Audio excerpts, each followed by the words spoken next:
Guys, it's coming into my review for something that I've been looking forward to reviewing all week long to you guys, and now that day has finally come, and of course, that thing I'm going to be reviewing is none other than the live event, the NBC live event of the year that I've been looking forward to all year, and that is none other than Hairspray Live. Guys, I was pumped out of my mind for this live event, more so than I've been for the other NBC productions, because, I think that they've been really good, but especially after The Wiz last year, this definitely got me very excited. I thought The Wiz last year was as perfect as a live production could be. I love pretty much everything about that production, and I was really hoping that this could be maybe even better than that, especially Grease that set such a high standard.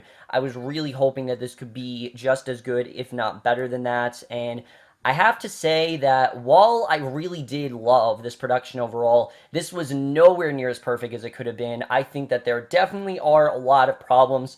For the most part, I definitely had a good time, but I don't think that this is nearly as good as it could have been. I'm going to get into why. But let's get to the plot of Hairspray, which, if you guys don't know the plot of Hairspray, I'm pretty sure you do if you've seen the movie or the Broadway show. But essentially, the plot here, which I just watched the movie in preparation for it, so I definitely know what I'm talking about when it comes to Hairspray. Basically, the plot is we have Tracy Turnblad, who is a overweight, girl who is very much obsessed with the show, The Corny Collins Show. She kind of like idolized over it, and on the Corny Collins Show, it's kind of like your typical dance show in the 1960s, and she watches it pretty much religiously on a daily basis. But there's this one day on the Corey Collins Show called Negro Day, and this is something that Tracy wants to try to make every single day. So she starts to protest against it, and especially once she gets a chance to be on the show, she does whatever she can to try to make every day Negro Day and basically try to get everyone to be equal and give everyone the chance to dance, which is something that she wants to do. And that's essentially the plot overall of Hairspray Live, but let's just get right into it, starting off with the cast. So when it comes down to the cast for these NBC musicals, I have always been very in the middle. I think for the most part they cast them really, really well.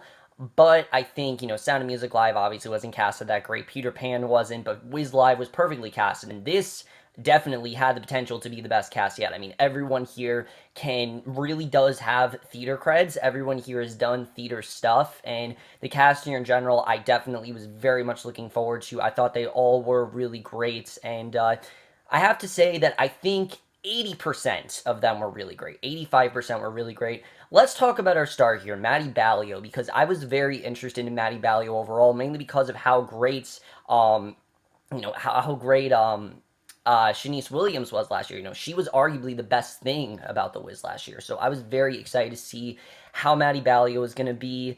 And look, I know she's a newcomer, and I get that she obviously was very nervous, but I just didn't really believe her in this role, I have to say.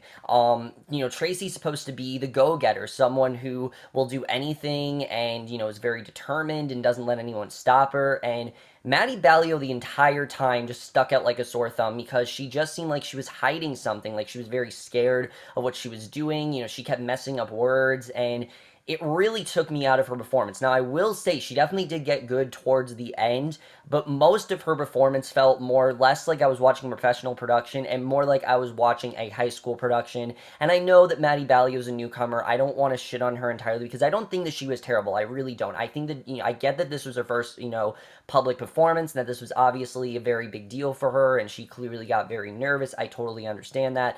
I've been in that boat before. I don't get nervous a ton, but I definitely understand where she's coming from with that. And I get that it definitely did, but it did reflect on her performance a bit. I do think that there were times where she did get a little bit choked up. She kept forgetting lines, and those are things that are kind of integral when you're playing a character. You need to remember your lines, you need to remember the words, or else you're breaking character. And I think she did a good job of staying in character, but a lot of her lines came across very flat. I don't think that she was as good as a Tracy as we could have gotten, and she didn't really feel like Tracy Turnblad to me. She made Tracy Turnblad just seem like any overweight dancer and really didn't stick out in the way Marissa Jarrett Winokur did or the way that Nikki Blonsky did. I think because of how great the other performers have been, Maddie Ballio just didn't really stick out. I think she probably is the worst Tracy Turnblad we've had. I hate to say that because I was really hoping she was going to be great, and she definitely definitely did try to make it her own, which is something I'm very happy about, but it just really didn't work.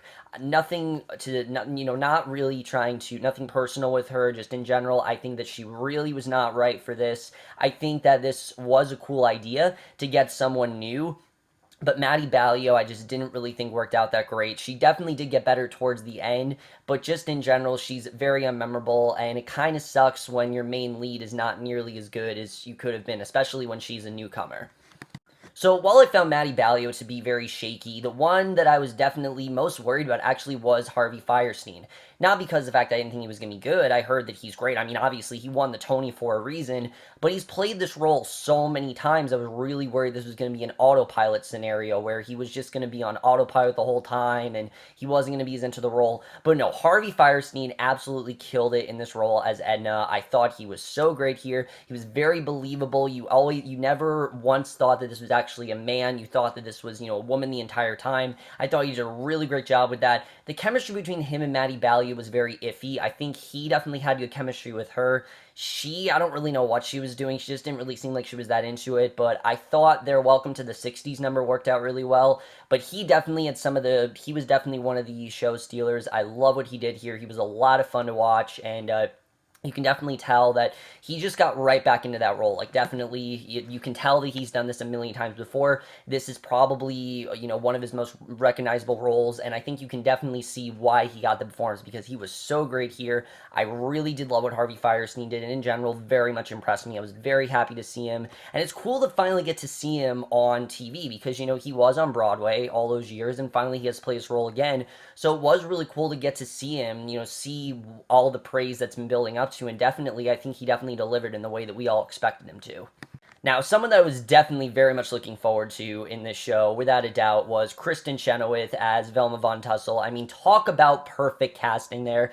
Michelle Pfeiffer was great in the movie, but Kristen Chenoweth I could definitely see playing this role, and she was great for the most part. I thought she did a really great job with what she had. She didn't have as much to do as I think Velma does in the movie, which, again, I haven't seen the original show. I've only seen the movie, but I definitely know the show really well, but I thought she was really great at what she had. She absolutely killed it in Legend of Miss Baltimore Crabs, and she was very funny to watch. So Kristen Chenoweth, I thought, really was great here. And who actually surprised me the most out of everyone, believe it or not, was Dove Cameron. I was expecting, honestly, nothing from Dove Cameron. It's not because of the fact that I don't like Dove Cameron. It's that everything I've seen her in up to this point, I thought, okay, she's okay. You guys know I didn't really like her in Descendants, mainly because of the role she played, but I thought she was great here as Amber. You could tell that she was very much into the role, and she was the complete opposite of Maddie Ballio. I think actually it being live actually helped her. I mean, you could tell was having a lot of fun.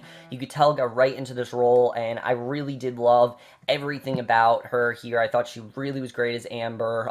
Just seeing her, being that stereotypical, bitch, I thought was a lot of fun to watch, and I thought she did a really good job playing this role, and I think definitely she was one of the unexpected stars of this show. I wasn't expecting much from Dove Cameron, but she was actually really good here, and I was surprised to see how good she really was, but she really was fantastic. I'm actually really looking forward to seeing what she does in the future. I think she should stick more to this stuff and less the Disney Channel stuff, because it's not really servicing her that well. I think this is more where she is headed, and I was very surprised to say that Dove Cameron was great, but she really was, and I was very happy to see her be as good as she was here. I really thought that she did a great job in this role.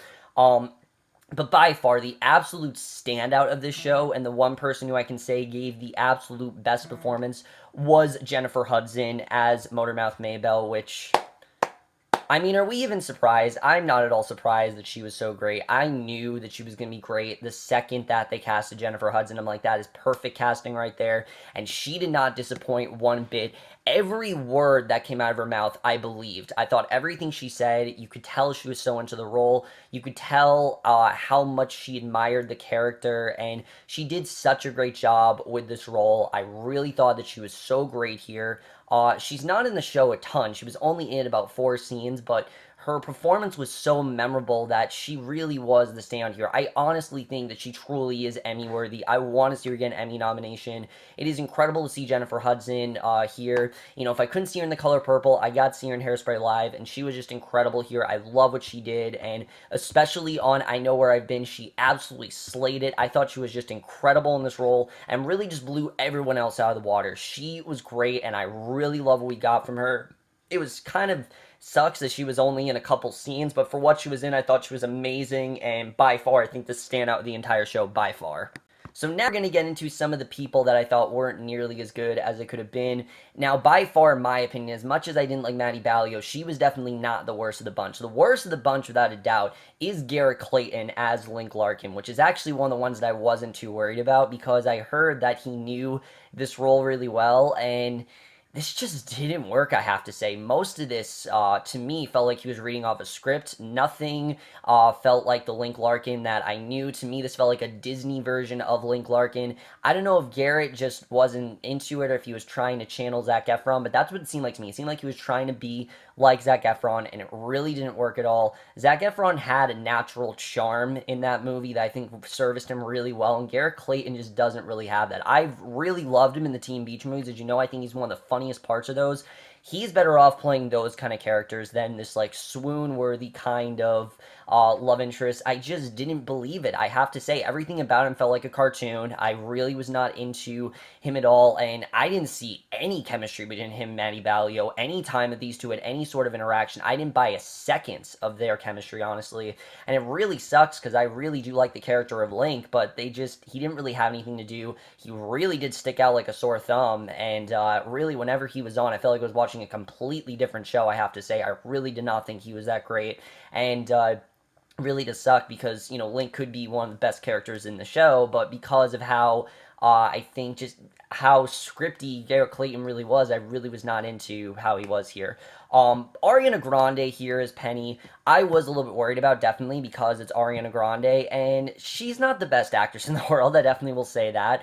I think her facial expression, she did really well. Her line delivery, on the other hand, was a bit iffy, definitely. I think most of the time she sounded like she was just trying to be Kat, but as a nerd, and I really don't think she understood this character that well. This character is supposed to be someone who, yes, is nerdy, and yes, is a little bit naive, but she is somewhat smart. Like, she's not completely dumb. She's not Kat Valentine. That's exactly what she was doing. It was Kat Valentine with glasses and brown hair, and it just didn't really work, I have to say. I think her scenes with Seaweed worked really, really well. You could definitely tell that she was in love with him, and I think she did a good job with that. But any line delivery she had, I thought came across really rough and just didn't sound right. Nothing that she said sounded really convincing.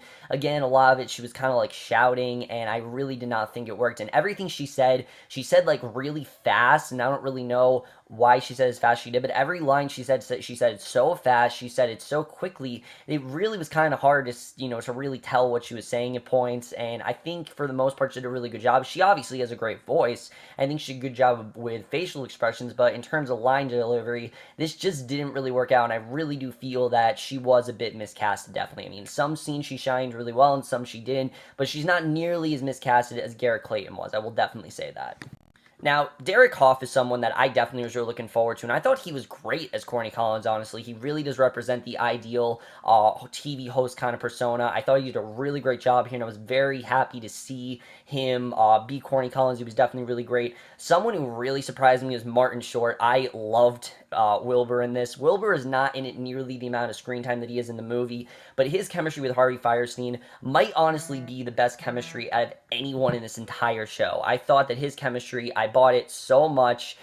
Their song "You're Timeless" to me that Edna and Wilbur sang was just so convincing, and honestly, I thought they were having the most fun. I really did. They seemed the most into their roles. They seemed like they loved what they were doing, and I thought for the most part they worked out really, really well. I really did love Martin Short here. Again, he wasn't in it a ton, but when he was in it, I thought he was great. I thought he had such charm, and you could definitely tell how much he loved Edna. It was very convincing, and that's something that I think he did a really good job with. So Martin Short really was great here.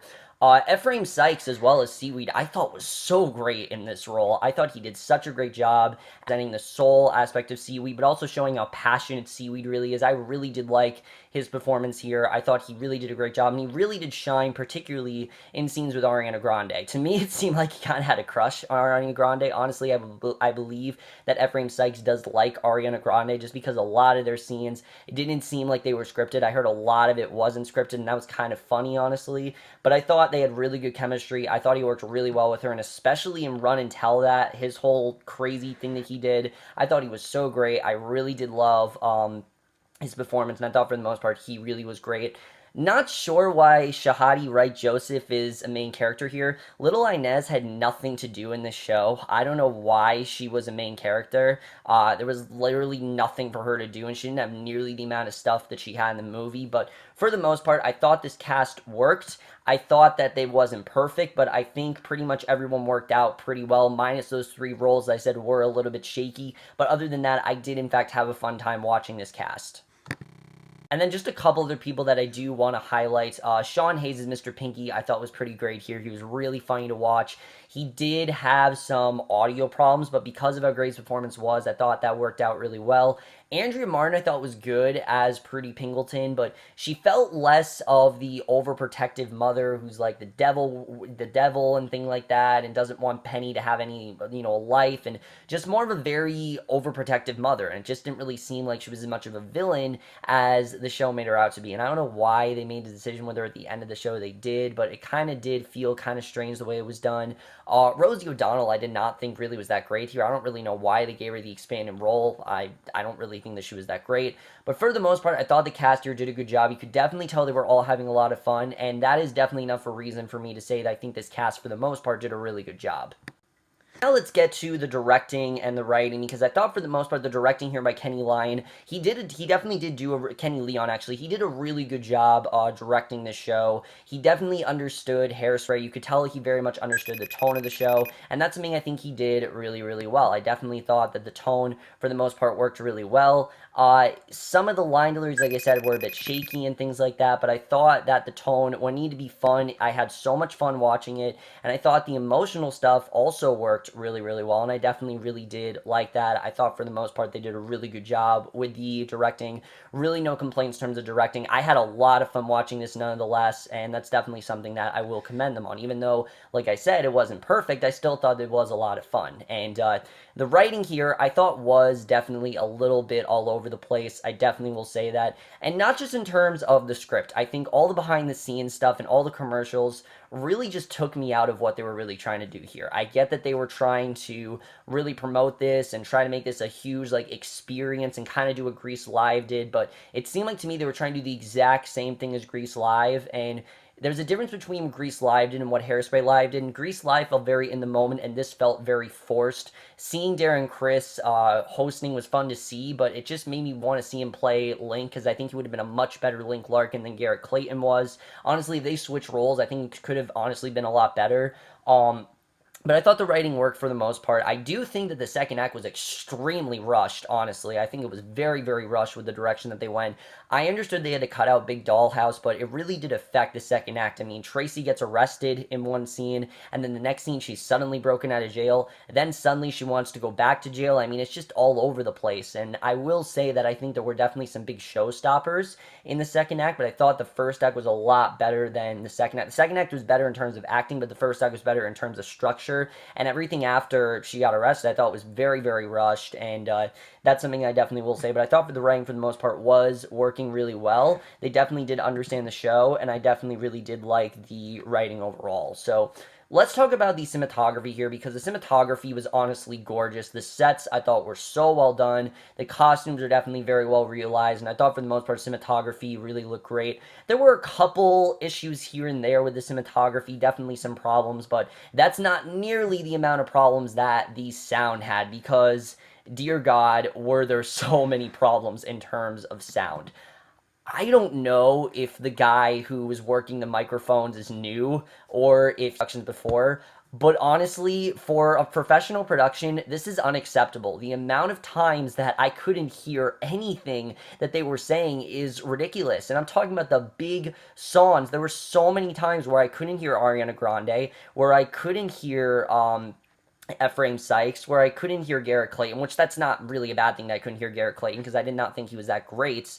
But Ariana Grande especially, I don't know what was up with her microphone, but pretty much every song she sang, I couldn't hear a single word that she was saying, and something was definitely up with the microphones, and it kind of did affect the music overall. I thought the music worked really well here, but because of the sound problems, definitely a lot of times you had the singers who were performing the song, and the music was very much off, and it definitely was very noticeable. It very much took me out what was going on, and I think this is all stuff that could have easily been fixed. I don't really know why they went in this, why this happened with the microphones, but this is by far the most, I honestly, this is probably the most problems I've seen with any NBC production so far. And I know the Sound of Music Live had a lot of problems. I know Peter Pan Live had a lot of problems. I don't remember The Wiz having really any problems, but this really has to have the most problems I have, and it really does suck because I think the cast here was really great. I think the writing was really great, but because of all the sound problems, it kind of did take me out of what was going on, honestly. And then the other big thing is, why did we keep getting rid of the live audience? The live audience was like here, and then it wasn't there. And then you suddenly heard a live audience, and then you didn't hear a live audience. And it was just really weird the way they were doing that. I don't know if they were trying to like be realistic, but Grease Live found ways to incorporate the live audience, like put them in the bleachers or put them somewhere else on a lot, and for some reason they could not figure out what to do with their live audience, and I don't really think they used them nearly as well as Grease Live did. I think it worked really well towards the end, but I don't really think they used them that well in the way that Grease Live did. So that really disappointed me in terms of that. The editing here was really choppy, honestly. I think the amount of times we went to commercial, it seemed like we just went to commercial to like fix audio problems, which it really was pathetic. There was one point where you could tell that they wanted to continue, but they literally stopped because the audio was not working. I mean, if you guys listen to Welcome to the 60s, that number's supposed to be so fun, and it was very fun, but I could not, but Sean Hayes, I really did feel bad for him. He really got the short end of the stick here. Almost every single one of his lines, you couldn't hear a single word that he was saying. He had to shout like the whole thing. And again, I had fun with the number, and I tried to have fun with pretty much everything, but because of these audio problems, it honestly did kind of take away from what was going on, I definitely will say. And also, my biggest problem with the editing, why in God's name do we have the final scene with You Can't Stop the Beat, and then we have the curtain call, and we cut to commercial before the curtain call? It just felt like a really weird choice to do that. It definitely took me out of what was going on. I don't know why they decided to do that. I did think it was awesome that we end with the curtain call. I think it's about time that we do that, because I think that is something that definitely is missing from a lot of the musicals, that you definitely do need that curtain call there. I mean, just one final number with everyone always feels like a very satisfying way to end a show, and especially a show like this, it made sense to have that curtain call at the end. I thought they worked really well for the most part, but I just don't really know why that commercial break was there. It kind of took away from what was going on. But for the most part, the songs were great. I thought it was definitely great to hear everyone sing. I don't really think there was a song that was bad, except for Maddie Ballio forgetting the lyrics to Good Morning Baltimore. I don't know what was up with that, but you could clearly tell that she was forgetting the lyrics to that song in the very beginning. Definitely, you could tell that. And it was throughout the song, too. Like, it wasn't just one. It was like 3 times that she kept forgetting lyrics, and every time it was like, Good Morning Baltimore. It's the easiest lyric to remember. I don't know if it was her nerves, but I kind of honestly did feel bad for her, because you could tell that she really was trying hard, but she kept forgetting lyrics, which kind of sucks. But the choreography here was incredible. I thought they did such a great job of the choreography. They utilized it really, really well, and that's something I was definitely very impressed by. The spring fling scene I thought was really well done with that. The dodgeball scene, even, I thought all the choreography was just really well done, and I really did love the way they did that. And they did in fact use the choreography from the original Broadway show, and that very much impressed me as well. It's mainly just the editing and a few of the casting choices that really do make this not as great as it could have been. But for the most part, guys, I had a really fun time with Hairspray Live. I think that this was a very fun production. I definitely think it's a step in the right direction for NBC. I think we had a really good cast here. I just feel that because of the way some of the sound ending problems went, and because of some of the performances, a la Garrett Clayton, a la Ariana Grande, and of course Maddie Ballio, because of those 3 performances, who are very integral parts to the show, it did kind of take away from what was going on, and definitely it didn't make me love this as much as I wanted to. And maybe it was just because of the fact that, we thought it was going to be great, and it wasn't as great. I do still think this was a great production. I think for the most part, everyone did a really great job, and I am definitely going to watch this again. Like, this isn't something like Peter Pan Live or Sound of Music Live where I can never see myself watching it again. This I could definitely see myself watching again. In fact, I probably am going to get the DVD when it comes out. I just don't think it's nearly as good as it could have been. I think there are definitely some things they could have improved upon, and I do think that a lot of the show was very rushed, and a lot of it could have been a lot more fleshed out, and they could have, maybe putting back in the Big Doll House, and maybe dialing back a little bit on some of those commercials, because some of those were really bad, like that Oreo commercial all that did was make me really want Oreos and things like that, which was kind of cool at first, but it just became very gimmicky at the end. A lot of that stuff really took me out of the show. But at the end of the day, I really did have a fun time with Hairspray Live. I think it's probably one of the best productions that NBC has done, and I'm definitely giving Hairspray Live a 4 out of 5 or a B+. Not nearly as good as I think it could have been, but definitely something I would recommend. It's not perfect, but I have fun with it overall, and when it comes to Hairspray, that is enough for me to recommend it. I think the performances were good enough. I think that the music was good enough, and I think the message they definitely got the message right, and that definitely is enough for me to definitely see this again. Definitely recommend you guys check it out. Anyone's a musical fan, if you are interested, definitely check this out because it definitely won't disappoint. This isn't like a Sound of Music Live or Peter Pan Live where I don't think you should check it out if you're a musical fan. I definitely think you should check it out. Just don't think it's going to be on the level of, say, Grease or The Wiz Live, because it definitely wasn't. But over, guys, remember you Hairspray Live, and let me check out the this production overall. Loved your thoughts on it. Do you guys agree with what I said? Did you maybe like Maddie Bally more? I can totally understand if you guys liked her more. Maybe you like Garrett Clayton even. I'd love to hear your thoughts. Let's just have a conversation about it. And that's it for this video. Hope you guys enjoyed it. Definitely really did love this production overall, despite all the sound problems. But that's it for this video. Hope you guys enjoyed it. We'll see you guys in my next video, which will be for, I think, it will be for the mid-season finale of Arrow, and we'll see you guys for that. Okay, bye.